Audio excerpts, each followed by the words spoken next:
What's up YouTube? I'm Vaughn and this is the Gear channel where we discuss collectibles, hobbies, cabinet games from tabletop to video games, and today we have a very interesting 2-card combo because now I started to try something new and I want to go back towards like my old Invoke Ogdoadic, especially with new Shadow Light now out, and there's also cool combos to do with aleister. I decided to go back, so today we're going to show you a 2-card combo that creates an incredible board. And before you guys are considering any of the three, we are also extending it to the point that what happens if we actually have only 2 cards, and what other end boards can we make with only specifically 2 cards, but we're starting it with like all 5.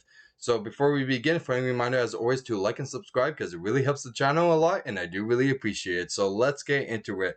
So we're going to be going and normal summoning aleister, then use the effect to add invocation.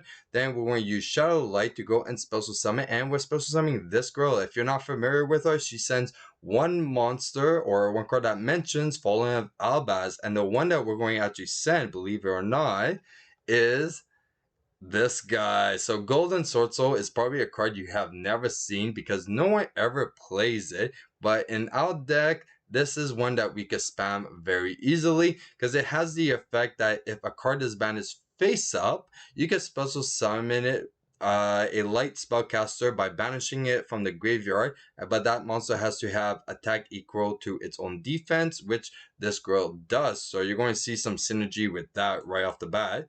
So first off, we're going to go and link it and then make her, and she's going to trigger since a monster from the extra deck was removed, so we could actually go and spell summon the Guardian Sword Soul, and then we're going to overlay to make King of the Pharaoh Imp. Okay, so now we're going to go and add Naya, and then we're going to use her Naya to go and send her curse, and then we're going to go and trigger a curse effect to tribute the king, and then supposed to summon the Naya, and then Naya is going to go and add. So we're going to add the water lily. So now after all that, we're going to go and link our curse and also a link to make a cross sheep, and we're going to activate invocation. So we're going to go and banish to make our Macabre, and now we're going to trigger our Golden Sword Soul to go and banish himself to spell summon our lady once more, and then we're going to overlay for another King of the Pharaoh Imp and use its effect to add the Nunu. Now we're going to go and trigger our Nunu to go and send the Zora. Now we're going to go and activate Water Lily, sending the king to spell summon the Zora, and now we're choosing to trigger the cross sheep. So we're going to go and special summon or Naya, and now we're going to use Nunu to go and special summon, and then we're going to activate a king to tribute the Nunu and the Zora, and we're going to trigger the Zora now. So our opponent's going to draw a card, send a card, we're going to add and send. Okay. So now since our opponent added a card, they have to send a card. So now they're going to be only at 4 cards. And now we're going to go and trigger an invocation to add back the aleister. Okay. So after this, we're going to use our Shadow Light to go and normal summon the aleister, trigger the effect of aleister to add back the invocation. Now we're going to overlay to make this beauty. So the spring is, and yes, we are, because you have seen us play with the Reptilian Therion, but not the other one. So now we're actually playing the other one, so it's very interesting. So we're going to add the field spell. Okay, we're going to activate the field spell, we're going to get our regulars, okay, and then we're going to go and link those 3 to make a Appaloosa that's going to have 3 negates. Okay, now we're going to go and use Therion to go and equip the machine, and then we're going to use our invocation to go and banish to spell summon another Macabre. And right off the bat, as you can see, our opponent has 4 cards in hand because we HandLoop for 1. We have 3 negate, which is also protected by our Therion because we still have the reptile one in the deck, so we can actually do quite a bit of plays, but also we don't have to worry about our opponent attacking into Appaloosa since we could protect it with our Therion. Also, we have a Omni Negate. We have another HandLoop if we need, if our opponent adds a card. We have 2 Macabres, but this is where it gets interesting, is that what happened if we didn't have 3 cards in our hand and it was just those 2 cards? Well, let me show you some other alternatives that you could do.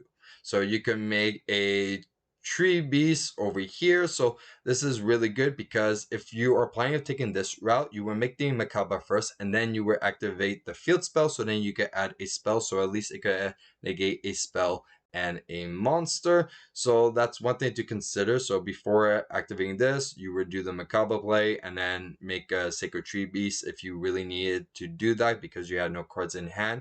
Also, another alternative that you could do, instead of making a Sacred Tree Beast, we could actually make a 9-cat, which if your opponent has a monster in their graveyard, we could actually use the effect to detach, and instead of spell summoning their monster, spell summon the Makaba. And we could do that because our opponent needs to have at least a monster in their graveyard, so it makes a possibility that we could even attempt to activate the effect.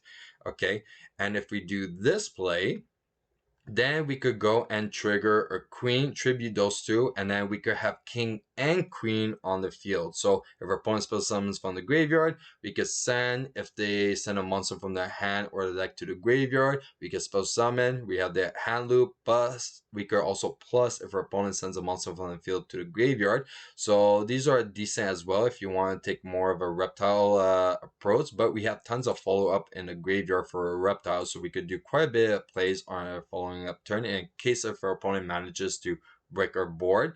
But if you're not happy with that and you want another Omni Negate, maybe because you're against Labyrinth and you're worried about trap cards, we could actually make a Lancelot. So at least we're going to have 2 Omni Negates, and then we have Appaloosa that negates 3 monster effects, which is quite good because don't forget our opponent only had 4 cards. If they draw for the draw, that means 5 cards. So our 5 versus their 5, we win. And that's it for the 2-card combo. Now, if you guys enjoyed today's video, you know what to do. Like and subscribe. And if you want a sneak peek of future products we're planning to review here on the channel, you can follow me on my Instagram, VaughnGear. I'm Vaughn, and this was the Gear Channel.